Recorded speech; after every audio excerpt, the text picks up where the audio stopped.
ने सबका जीना हराम कर रखा था। वो हर 2 दिन के बाद गांव में आती और घर के बाहर दरवाजे पर खड़ी होकर आवाज लगाती, क्या मैं अंदर आ जाऊं? जो लोग डर जाते और बड़बड़ाने लगते या पूछते कौन है दरवाजे पर, ऐसा पूछने वालों को वो अपने साथ लेकर चली जाती। उसी गांव में आशा अपने सास, ससुर और ननद के साथ रहती थी। आशा की सास और ननद घर का सारा काम उससे करवाते और खुद आराम करते।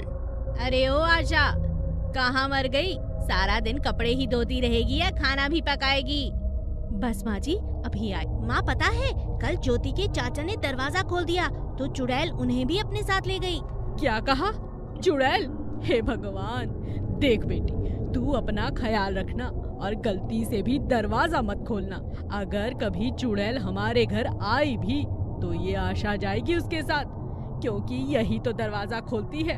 जा, अब तू फटाफट दरवाजे पर लिख कर आ जा कि हम घर पर नहीं हैं। चुड़ैल तुम कल आना।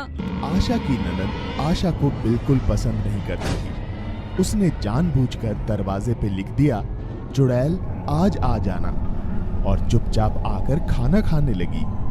खाने के बाद सब सो जाते हैं, चुड़ैल नहीं आती।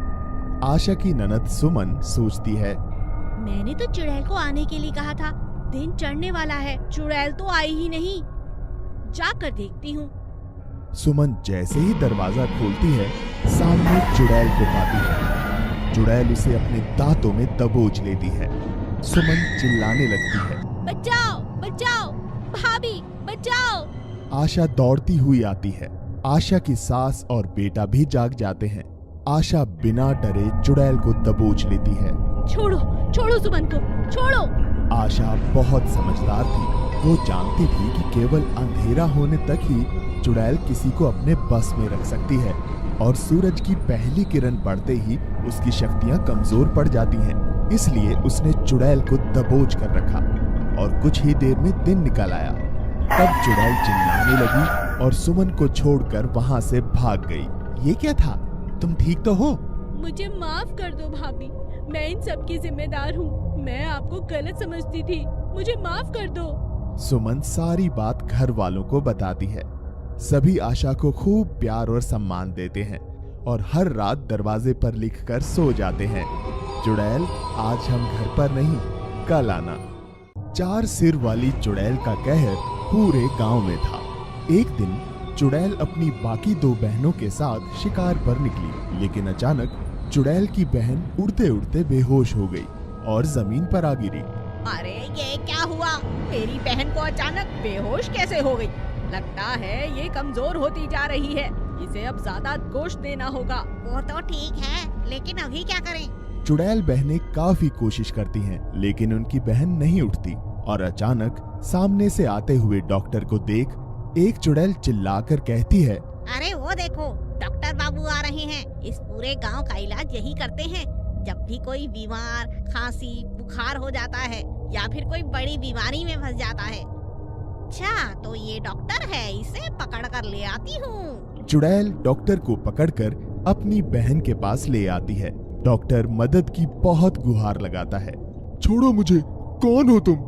अरे छोड़ो मुझे, चुड़ैल चुड़ैल, कोई है, मुझे बचाओ। जल्दी से मेरी बहन का इलाज करो, इसे पहले जैसा ठीक कर दो, नहीं तो मैं तुम्हारी जान ले लूंगी। डॉक्टर चुड़ैल का इलाज करता है। कुछ ही देर में बेहोश चुड़ैल को होश आ जाता है और वो खड़ी हो जाती है। डॉक्टर जान बचाकर भागने लगता है। ऐसे कैसे जाने दूं? तुमने अभी तो कहा ना, इसका पेट बिल्कुल खाली है। तो चलो, आज हम तुम्हें खाकर ही अपनी भूख मिटाते हैं। छोड़ो मुझे, अरे छोड़ो मुझे, चुड़ैल चुड़ैल, कोई है, मुझे बचाओ। डॉक्टर जान बचाकर भागने लगता है और चुड़ैलें उसका पीछा करने लगती हैं। भागते भागते अचानक डॉक्टर की नजर गांव के मंदिर पर पड़ती है और वो मंदिर में घुस जाता है। बाहर आजा डॉक्टर, कब तक रहेगा मंदिर में? अब भी तू बाहर आएगा तो हमारा भोजन जरूर बनेगा, याद रखना, तुझे छोड़ने वाले नहीं। डॉक्टर डर जाता है मंदिर का पुजारी चुड़ैलों की आवाज सुनकर डॉक्टर की मदद के लिए आता है। तब तक डॉक्टर पुजारी को सारी घटना बताता है। लगता है अब ये नहीं सुनेंगी, इन चुड़ैलों को भगाना बहुत जरूरी है। पुजारी मंदिर में होते हवन की राख को चुड़ैलों पर फेंक देता है। चुड़ैलें भस्म हो जाती हैं और पूरे गांव को उन चुड़ैलों से मुक्ति मिल जाती है। डॉक्टर पुजारी का धन्यवाद करता है और खुशी खुशी अपने घर चला जाता है। खाना चुराने वाली चुड़ैल। भोरगढ़ के लोग पिछले 1 साल से एक अजीब सी समस्या से जूझ रहे थे। कोई उनका खाना चुरा रहा था। गांव वालों को मालूम नहीं था कि असल में वो एक चुड़ैल थी जो उनका खाना उठाकर ले जाती थी। पुलिस को जब इन चोरियों की खबर हुई तो उन्होंने इंस्पेक्टर जीत सिंह को उस गांव में भेजा। आप सब लोग एक एक करके बताइए कि ये सब कैसे और कब शुरू हुआ। अरे साहब, होना क्या है, मैं एक दिन जब दोपहर को खाना खाने घर आया तो देखा कि रसोई से खाना हवा में उड़ता हुआ गायब हो रहा है। क्या आप में से किसी ने खाना उठाने वाले को नहीं देखा? और सब देखा होता तो आपको क्यों बुलाते? जीत सिंह ये सुनकर बहुत शर्मिंदा हुआ और उसने गांव वालों से वादा किया कि वो जल्द ही खाना चोर को ढूंढ लेगा। अगले दिन जीत सिंह गांव के बाहरी चबूतरे पर खाना खाने बैठा। तभी अचानक उसका डब्बा हवा में उड़ने लगा। जीत सिंह ये देखकर हैरान और परेशान हो गया। अरे, ये खाने का डिब्बा अपने आप हवा में कैसे उड़ सकता है? और जीत सिंह ने डिब्बे की तरफ देखकर कहा, कौन हो तुम? डिब्बा नीचे फेंक दो वरना मैं गोली मार दूंगा।